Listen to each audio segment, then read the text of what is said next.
Roger Goodell has come out and said that he would like to make a college football red zone. Now, if you're not familiar with what red zone is, it is used to be a commercial free, and I'm going to discuss that aspect of it in a second.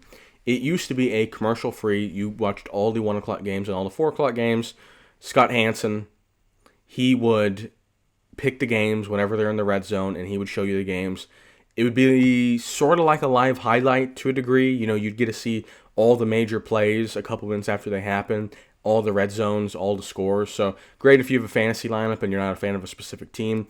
It's great if you'd kind of like to see all the games. You know, I'm a Ravens fan. If the Ravens aren't playing, if it's a bye week, I'll watch Red Zone. That's probably the best. Maybe there's a game you want to watch. Bills or Chiefs playing. Like, if there's a great game, sure. If there's not, and it's a 1 o'clock window, I'm like, yeah, I'll watch everything. I'll just see kind of and then maybe I will end up picking a different game.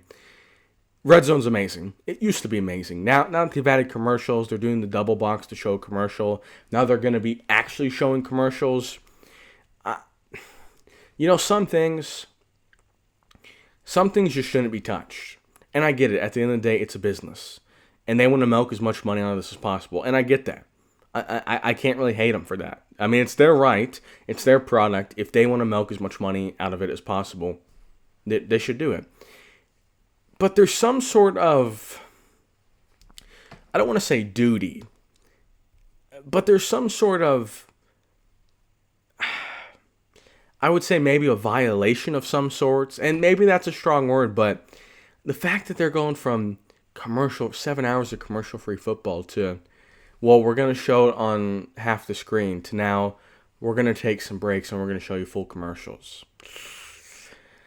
You already have to pay for Red Zone. You already have to pay for it. Now we have to pay for it and see ads. I'm not asking them to do it for free. Nobody should run a business for free. Nobody should be obligated to give you something for free. You're already paying for Red Zone. And they're just milking because they know we're still going to watch it. At the end of the day, they know we're still going to watch it. But they weren't happy with it. Roger Goodell wasn't happy with it. He's like, man, we need to, us fans, we're wet rags, and they're just turning us out. They're getting every last drop of money. And they've been doing it for years with Netflix, with Hulu, with YouTube, with, I'm probably blanking on one of the platforms. Twitter, I think they had a game on Twitter. They're probably going to do a game on Facebook Marketplace. I mean, they are milking you dry. If you want to be a football fan, you need Sunday Ticket. You need Red Zone. You need YouTube. You need YouTube Premium. Hulu, Netflix, Amazon Prime. I left that one out. I think Twitter had some games. I might be wrong, but I'm pretty sure Twitter had some games. This is too much. This is too much. I understand different networks are going to carry different games. I understand that.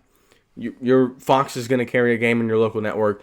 ABC is going to carry a game, and NBC gets this. And you know, those are channels that if you have an antenna, they're not raking you dry. You can get a $100 antenna, and most people can watch the local games for pretty much free. You got to buy a TV and antenna, but Netflix, Hulu, Amazon, Twitter, Facebook Marketplace. They're probably going to put one on TikTok soon. I mean, how much money do they need?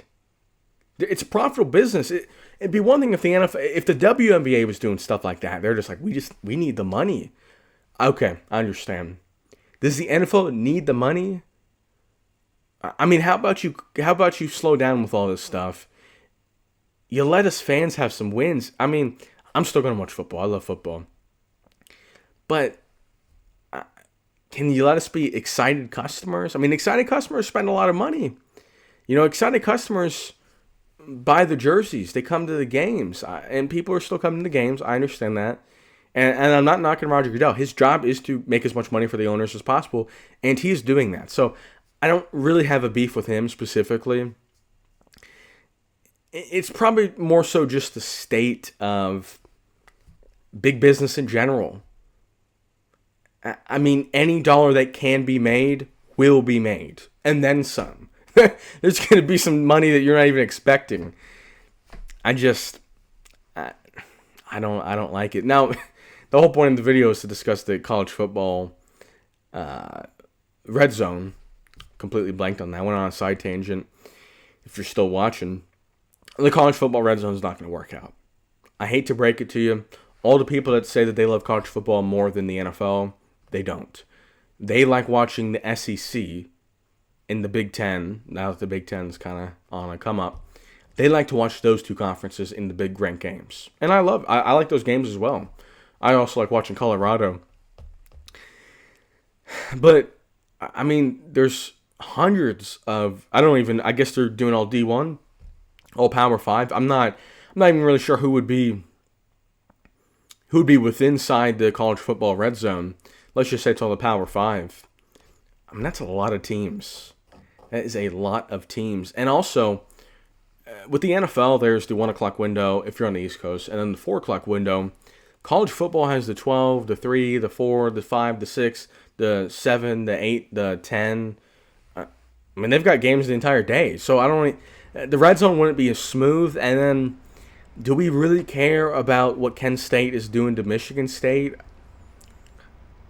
When all NFL games are meaningful, number one for fantasy, number two for gambling, and number three, it's like every game's so meaningful because everyone's in the mix until the very end of the season, essentially. Even if it's a bad team, if it's week 10, we've seen teams get hot, and it's unlikely that we've got two teams that are both irrelevant. So when we see NFL Red Zone, it's like this is monumental. When we see Kent State play Michigan State, I'm like, I don't even know anyone on either of these teams. I don't care about this game. College football fans, they care about the top of the sport, unlike NFL fans. I could watch two mediocre teams on Thursday Night Football and be like, that was a good game. Because quarterback play at the end of the day is what makes football football. Maybe you don't like it. Maybe you're an old school guy and you like the run game, you like the defense. Okay, those things are complements to an exciting football game. They have elite quarterbacks. Now, part of that is because they're winning. Winning teams are more fun to watch, and they're scoring points. Exciting quarterbacks, they lead to viewership. And college football has a lack of them. I mean, even the best teams.